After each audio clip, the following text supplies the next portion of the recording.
Ano nga ba nakapagpakumbinsi sa akin para magpapayat? Bukod sa mukha akong pera, syempre, natakot mag-take ang lola niyo ng maaga. Taas kaya ng BP ko. Sa sobrang taas nga, hindi ko na maabot.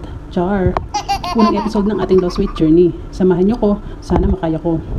After 20 hours of dry fasting, ay salamat, pwede na akong kumain.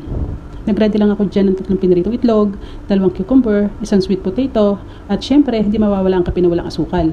Kape na matapang, di kagaya ng jowa mo na di ka kaya ipaglaban. Charot lang.